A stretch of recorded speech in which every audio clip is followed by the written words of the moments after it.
Hello friend, आज फिर आप सबका स्वागत है मेरे यूट्यूब चैनल इतिहास तरंग में। और आज की हमारे डिस्कशन का जो टॉपिक है वो मुगल कालीन भारत में मुद्रा व्यवस्था। जैसा कि मैंने पहले ही आपसे कहा कि इस मुद्दे पर पहले भी वीडियो अपलोड किए जा चुके हैं, लेकिन मुझे लगता है कि उस वीडियो में बहुत सारी चीज़ें छूट चुकी थी। एक बार फिर मैं उन छूटे हुए मुद्दों को समेटते हुए आपके साथ उपस्थित हूँ।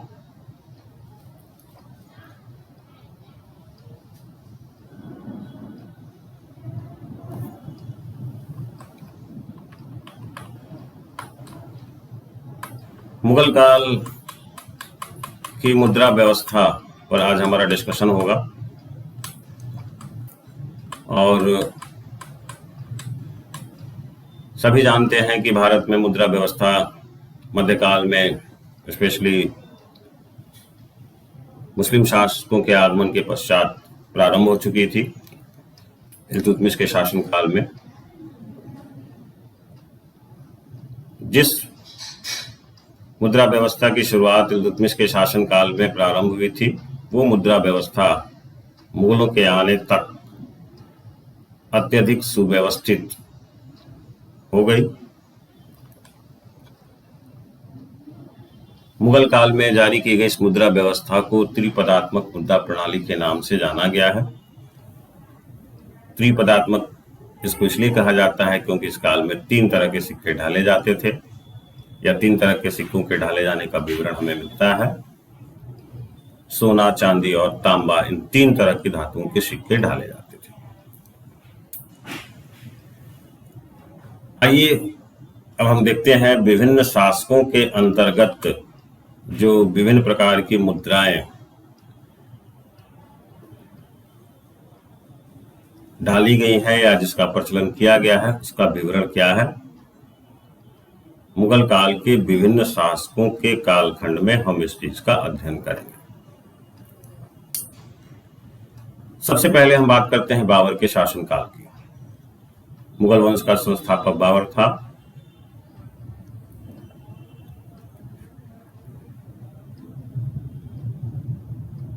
बाबर का संबंध कहीं ना कहीं तैमूरों से था। 15वीं शताब्दी के प्रारंभ में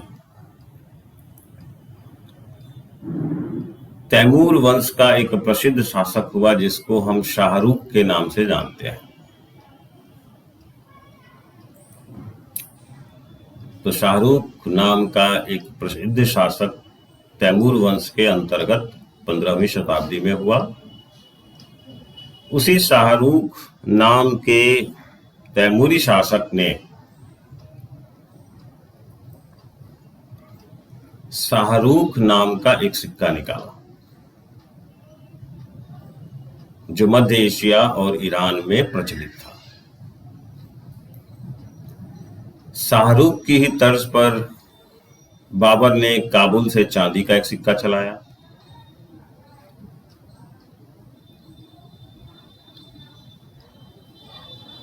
और फिर कुछ दिनों के बाद उसने बाबरी नाम का एक सिक्का कांधार से चलाया।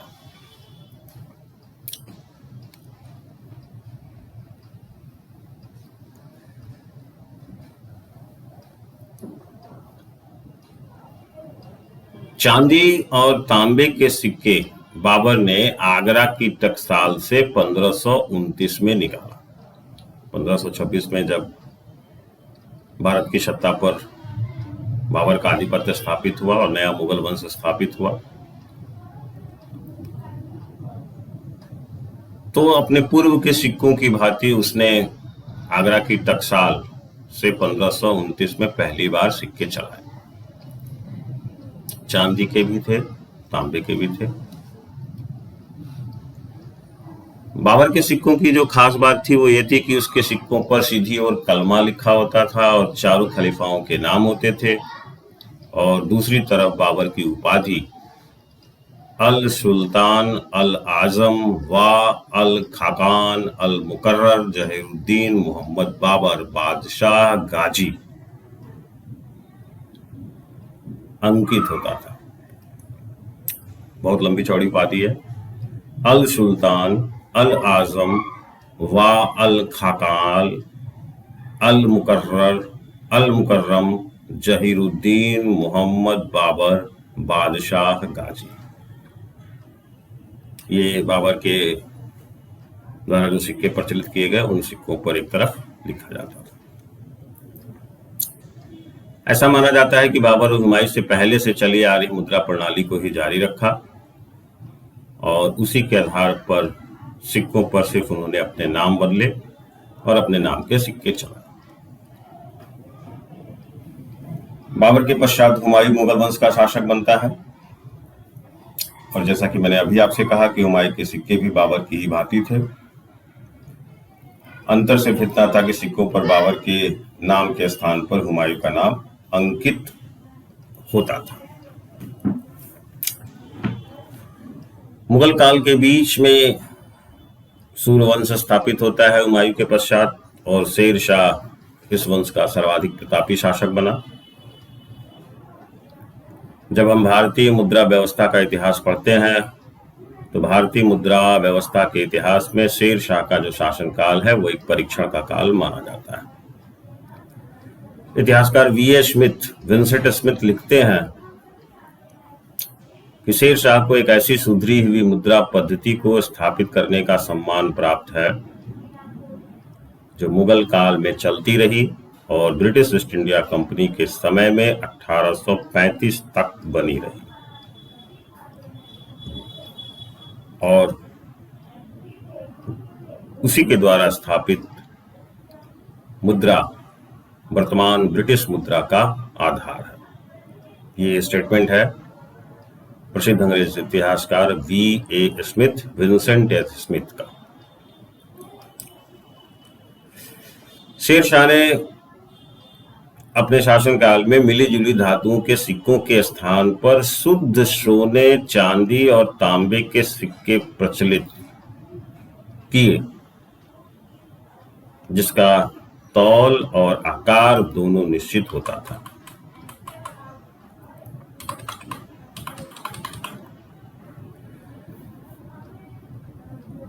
उसने शुद्ध चांदी के सिक्के चलाए जो तौल में 178 ग्रेन का होता था, और इसी सिक्के को भारत के इतिहास में रुपया के नाम से जाना जाता है। इसे रुपया कहा जाता था। तो शेर शाह ने जो चांदी के सिक्के चलाए उसे रुपया का नाम दिया गया। उसके कुछ सिक्कों पर सुल्तान के अतिरिक्त इस्लाम के प्रथम 4 खलीफाओं का नाम भी अंकित था।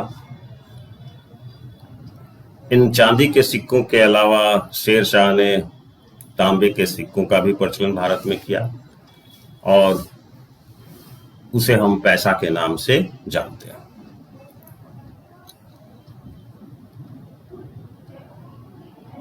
दो सिक्के, चांदी के रुपए और तांबे के पैसा। उसने रुपए के आधे, चौथाई, 8वें और 16वें भाग के भी सिक्के चलाए।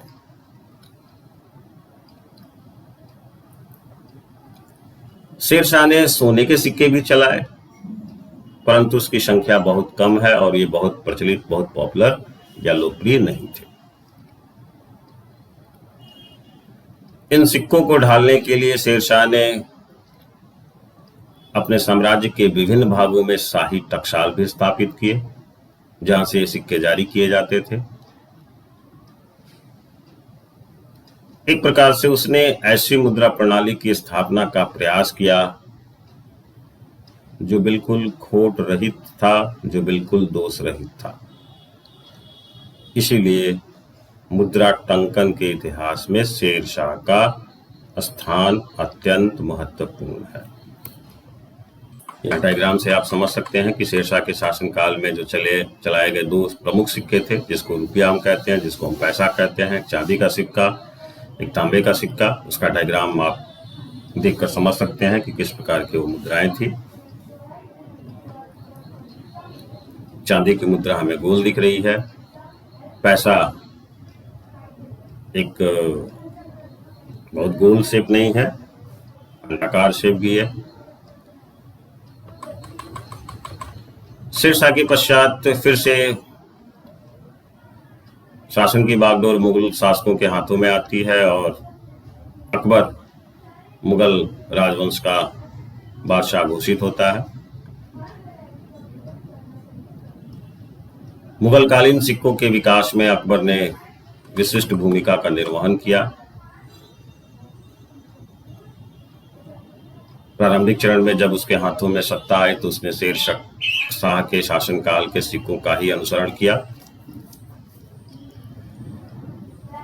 1577 ईस्वी में मुद्रा में सुधार करने और उसमें कलात्मक स्वरूप देने के लिए उसने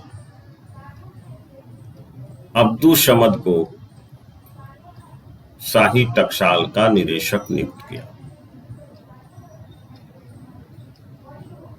और फतेहपुर सीकरी की टकसाल का उसे अधिकारी नियुक्त किया।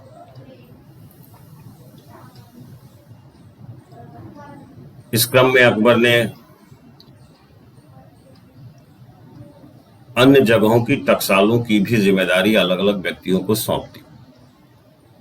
जैसे अकबर ने मुजफ्फर खां को लाहौर की टकसाल, राजा टोडरमल को बंगाल की टकसाल, ख्वाजा मंसूर को जौनपुर की टकसाल की देखभाल करने का कार्य सौंपा या कार्य दिया। शासन के प्रारंभ में अकबर ने जिस सबसे पहले सिक्के को जारी किया उसे हम मुहर के नाम से जानते हैं।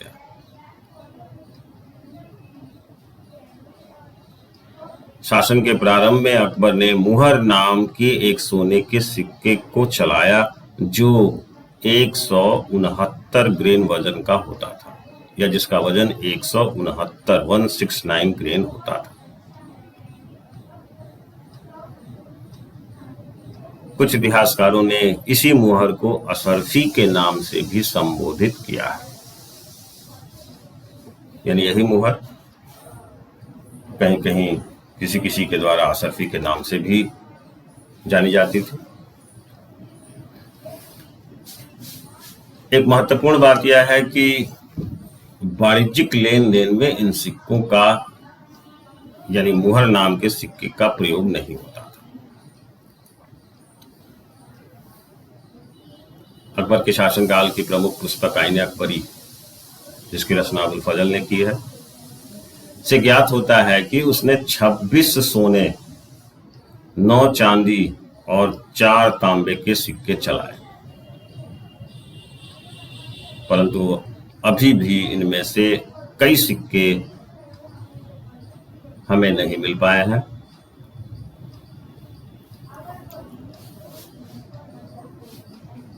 एक और सिक्का उसने चलाया था सोने का, जिसे हम इलाही के नाम से जानते हैं, जो सबसे बड़ा सोने के सिक्के के नाम से प्रचलित था। अकबर के शासनकाल में सबसे बड़े सोने के सिक्के को हम इलाही के नाम से जानते हैं। शेरशाह की भांति अकबर ने भी रुपया नाम से चांदी का सिक्का चलाया, जिसका वजन 178 ग्रेन का था, बिल्कुल शेरशाह की ही तर्ज पे।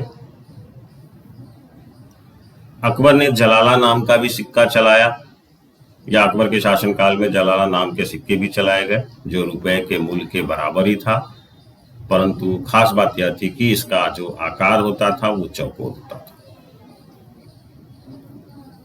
रुपया सामान्यतः गोल होती थी, जलाला नाम का जो चांदी का सिक्का चलाया गया उसका आकार सामान्यतः चौकोर होता था।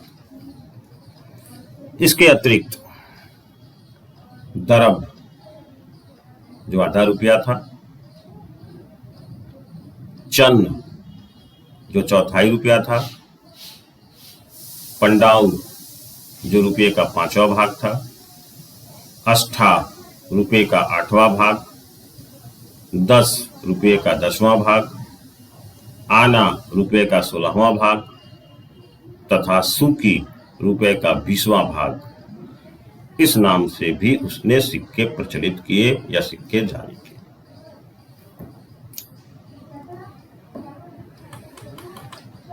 तांबे के सिक्कों के क्षेत्र में अकबर ने शेरशाह के शासनकाल की तुलना में कुछ परिवर्तन किया। अकबर द्वारा चलाया गया तांबे की जो प्रधान मुद्रा थी उसे दाम के नाम से जाना जाता है। यही दाम जिसे हम पैसा भी कहते हैं, जिसे हम फलूस के नाम से भी जानते हैं। तो दाम, पैसा, फलूस सब एक ही सिक्के के विभिन्न नाम हैं और मूलतः अकबर के शासनकाल में यह तांबे की प्रमुख मुद्रा के रूप में जानी जाती है। अकबर के शासनकाल में इस दाम का जो वजन होता था या जो इसकी तौल होती थी वो 323.5 ग्रेन की होती थी।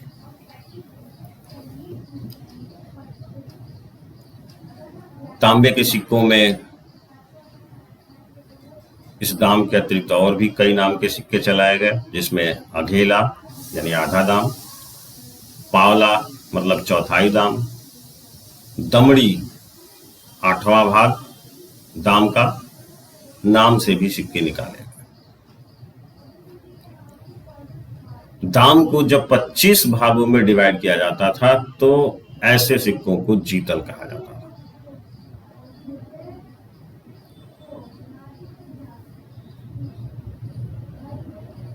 एक और महत्वपूर्ण बात अकबर के शासनकाल की इस मुद्रा में यह है कि तांबे की जो मुद्रा दाम थी और जो चांदी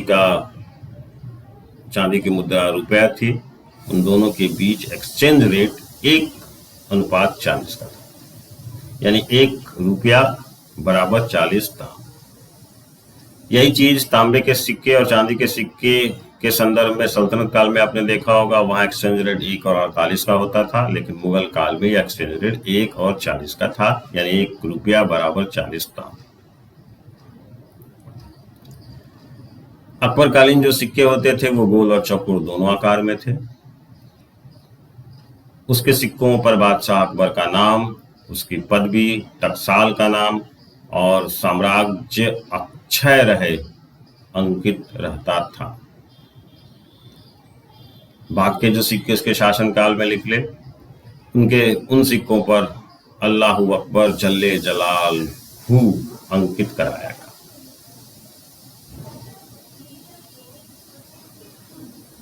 अपने शासन के 40वें वर्ष कुछ विशेष श्रेणी के सिक्के जारी किए गए अकबर के द्वारा, और इन सिक्कों पर अकबर ने पद्मात्मक आख्यान अंकित कराया। हालांकि ये सिक्के कुछ कारणों से बाद में बंद कर दिए गए। एक और महत्वपूर्ण बात अकबर के शासनकाल की मुद्रा व्यवस्था के संदर्भ में यह है कि असीरगढ़ दुर्ग की विजय की स्मृति में अकबर ने एक सोने का सिक्का चलाया। उस सिक्के में एक ओर बाज और दूसरी ओर टकसाल का नाम ढालने की तिथि अंकित कराई गई। तो बाज की आकृति वाले सिक्के चलाने का, सोने के सिक्के चलाने का श्रेय भी हम अकबर को देते हैं। असीरगढ़ दुर्ग की विजय की स्मृति में यह काम किया गया। इसी अवसर पर चांदी के कुछ सिक्के भी डाले गए, जिसमें अकबर एक बाज के साथ घोड़े पर सवार भी प्रदर्शित किया गया है। अपने शासन के 50वें वर्ष में अकबर ने कुछ ऐसे सिक्के भी ढलवाए जिन पर राम और सीता की मूर्ति भी अंकित है, और उन सिक्कों पर नागरी लिपि में राम सिया लिखा हुआ है। अभी डायग्राम से आप उस चीज को समझेंगे, देखेंगे। तो राम सिया श्रेणी के जो सिक्के थे ये सिक्के भी अकबर के ही शासनकाल के माने जाते हैं।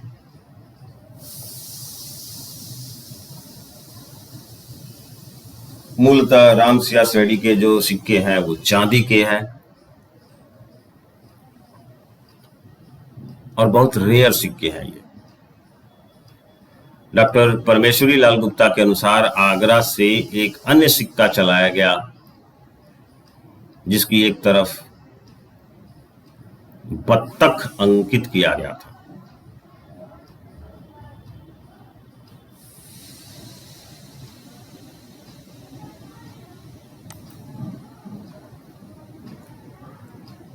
अपने शासनकाल में अकबर ने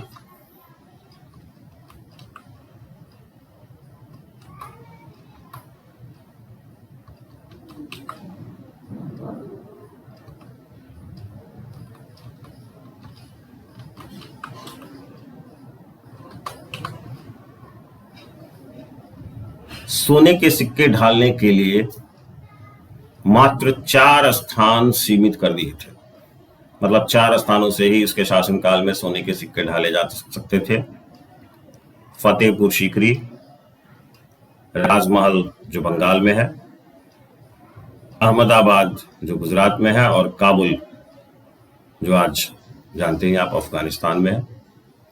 इन 4 जगहों से ही मात्र सोने के सिक्के ढाले जाते थे। इसी तरह चांदी के सिक्के मात्र 14 स्थानों पर ढाले जाते थे। देखिए, ये अकबर के शासनकाल के 2 प्रमुख सिक्कों का डायग्राम आपके स्क्रीन पर शेयर हो रहा है। एक जहां मेरा कर्सर जा रहा है वहां आप देख रहे होंगे, ये मुहर है, शुद्ध सोने की ये मुहर है। और दूसरी तरफ जो रेयर सिक्कों की श्रेणी में शामिल है, रामसिया श्रेणी के सिक्के, ये अकबर के शासनकाल के 2 विशिष्ट सिक्के माने जाते हैं। अकबर के शासनकाल के बाद नेक्स्ट जो शासक बनता है मुगल साम्राज्य का, वो जहांगीर था। जहांगीर के काल के सिक्के भी अकबर के काल को सिक्के के आधार पर ही है। कोई खास बदलाव हमें जहांगीर के शासनकाल में सिक्कों के क्षेत्र में नहीं दिखता है, लेकिन कुछ महत्वपूर्ण बातें जहांगीर के शासनकाल की भी है सिक्कों के क्षेत्र में। जहांगीर पहला मुगल बादशाह था जिसने सिक्कों पर अपनी ही मूर्ति खुदवाई, पहली बात। और दूसरी महत्वपूर्ण बात यह है कि वह पहला ऐसा बादशाह था जिसके एक सिक्के पर सीधे हाथ में शराब का प्याला लेते हुए उसकी मूर्ति अंकित है। आप जानते हैं कि जहांगीर शराब बहुत पीता था।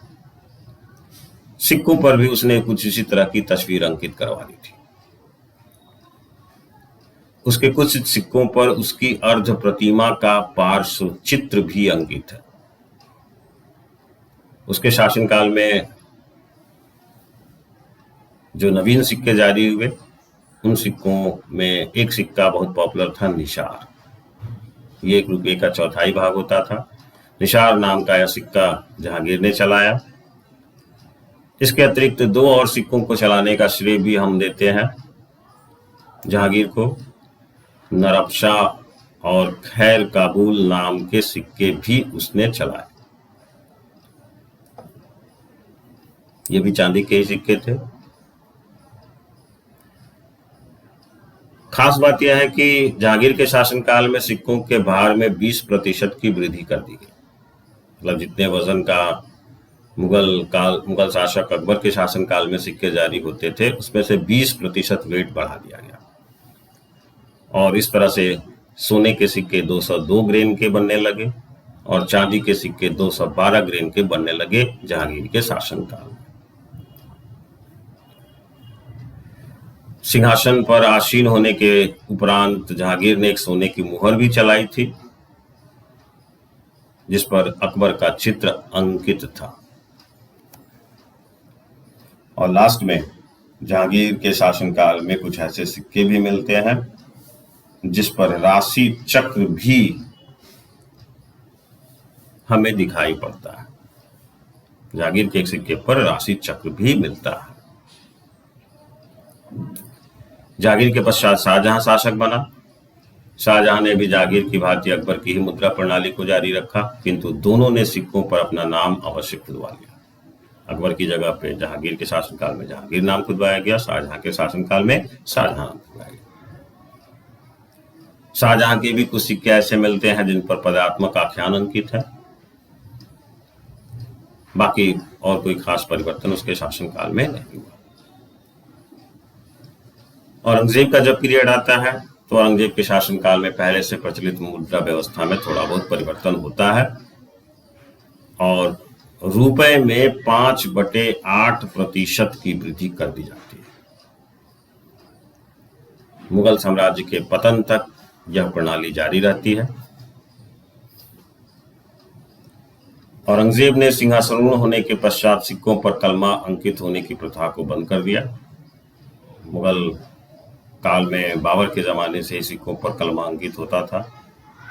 औरंगजेब जब शासक बना तो उसने कहा कि नहीं, सिक्कों पर कलमा अंकित नहीं होगा। इसके शासनकाल में सिक्कों पर कलमा अंकित करना बंद कर दिया। औरंगजेब के सिक्कों पर उसका नाम और पदवी इस प्रकार अंकित किया गया। अक्सर सिक्कों पर आप जानते हैं कि शासक के नाम और उसकी पदवी उपाधि अंकित की जाती थी। औरंगजेब के सिक्कों पर जो नाम अंकित किया गया, जो उपाधि अंकित की गई, वो ऐसे थी: अबू अल जफर मुईउद्दीन मोहम्मद बहादुर शाह आलमगीर औरंगजेब बादशाह गाजी।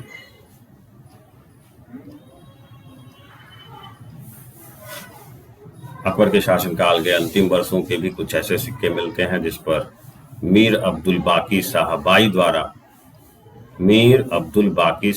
द्वारा रचित एक पद्य अंकित करवाया गया।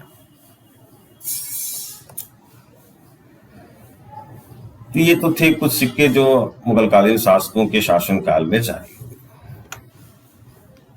आपको यह जानकर हैरानी होगी कि मुगल साम्राज्य के अधीन जो तटीय इलाके थे, इन तटीय इलाकों में छोटे मोटे खरीद फरोख्त के लिए समुद्री सीपी का प्रयोग किया जाता था, जिसे सामान्यतः हम कौड़ी के नाम से जानते हैं। मुगल काल में यह समुद्री सीप या कौड़ी मालदीव के क्षेत्र से ज्यादातर लाई जाती थी। जो एक्सचेंज वैल्यू थी लगभग 2500 कौड़ी बराबर 1 रुपया होता था।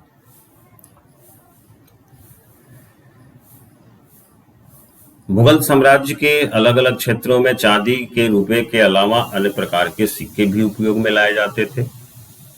इन सब में सबसे महत्वपूर्ण महमूदी सिक्का था, जो गुजरात का काफी पुराना चांदी का सिक्का माना जाता था।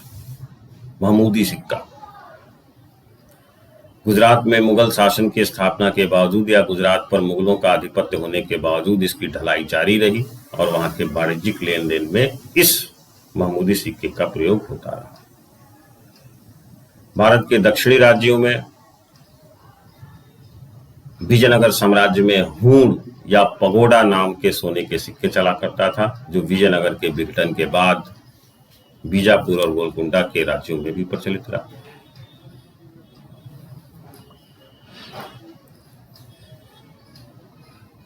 तो मुगल काल में मुगलकालीन शासकों द्वारा जारी किए गए सिक्कों के अतिरिक्त भी उनके विभिन्न इलाकों में अलग अलग तरह के सिक्के चलते रहे, सोने के या चांदी के।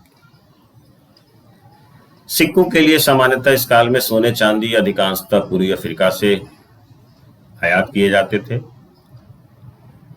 राजपुताना का इलाका, मध्य भारत का इलाका और हिमालय पर्वतमाला में तांबा चूंकि अधिक पाया जाता था, तांबा के सिक्कों की ढलाई के लिए यहाँ से तांबा मंगाया जाता था।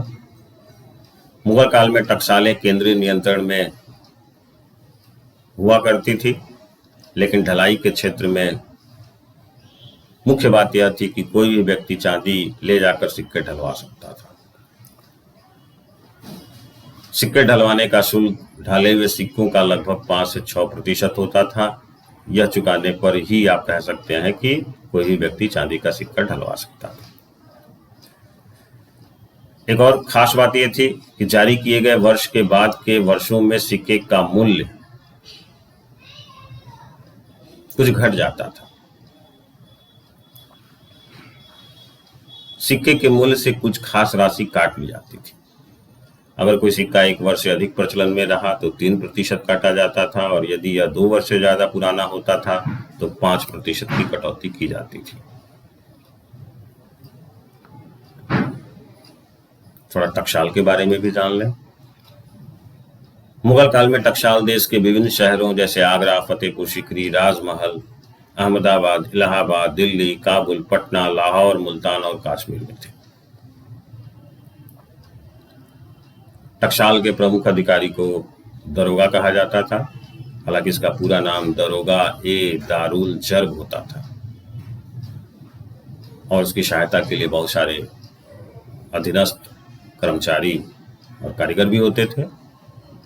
सराफी उनके सहायक होते थे, जो सिक्कों की शुद्धता देखने के लिए जिम्मेदार होता था। मुशरिफ लेखे की देखरेख करता था। तहसीलदार प्रतिदिन के लाभ का हिसाब किताब रखता था। महरकान सिक्कों को ढालने और खांचा बनाने का काम करता था। वजनकश नामक कर्मचारी सिक्कों का वजन जांचता था। सिक्काची नामक कारीगर सिक्के पर ठप्पा लगाने का कार्य करता था।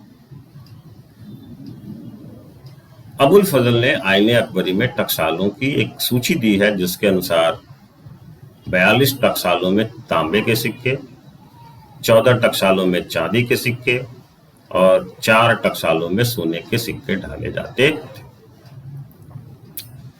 17वीं शताब्दी के अंत तक चांदी के सिक्के ढालने वाले टकसालों की संख्या बढ़कर 40 हो गई। सोने का सबसे प्रचलित सिक्का मुगल काल में मुहर था। आईने अकबरी के अनुसार एक मुहर 9 रुपये के बराबर थी। हॉकिंस जो विदेशी यात्री था, जो 1608 से 1612 तक भारत में रहा, हॉकिंस लिखता है कि एक अशरफी 10 रुपये के बराबर होती थी। अशरफी दैट मीन्स मुहर। सोने की एक मुहर 1620 ईस्वी में 14 रुपये के बराबर थी, जबकि 1676 में 11 या 12 रुपये के बराबर थी। 1695 में यही मुहर 13 रुपये 25 पैसे के बराबर हो गई। एक दाम का वजन 323 ग्राम अर्थात 1 तोला 8 मासा और 7 सुर्ख होता था। सामान्यतः 40 दाम के बराबर 1 रुपया होता था। समय और स्थान के हिसाब से दाम का मूल्य परिवर्तित होता रहता है। जैसे उदाहरण से भी आप इसको समझ सकते हैं। गुजरात में 1636 ईस्वी में 26 या 27 दाम का 1 रुपया था। जनवरी 1627 ईस्वी में आगरा में 25 दाम का 1 रुपया होता था। 1640 ईस्वी में बंगाल में 28 दाम का 1 रुपया होता था। और लास्ट में 1661 ईस्वी में आलमगीरी रुपये का मूल्य औरंगाबाद में लगभग 15 दाम के बराबर था। स्पष्ट है कि मुगल भारत में ऐसी अर्थव्यवस्था का विकास हुआ जो मुद्रा पर आधारित था, जिसमें हुंडी, आजकल की बैंक ड्राफ्ट को हुंडी कहा जाता था उस जमाने में, बीमा, बैंकिंग आदि सभी विकसित वाणिज्यिक पद्धतियां विद्यमान थी। यही मुद्रा प्रणाली आगे चलकर ब्रिटिश मुद्रा का आधार। तो उम्मीद है कि आप सबको वीडियो आपके ज्ञान में वृद्धि करेगा। मुगल काल की इन्हीं मुद्रा प्रणालियों के साथ आज के लेक्चर को समाप्त करते हैं, और निश्चित रूप से जब हमारी और आपकी अगली मुलाकात होगी तो हम मुगल काल से आगे ब्रिटिश काल की मुद्रा प्रणाली पर डिस्कशन करेंगे। Thank you.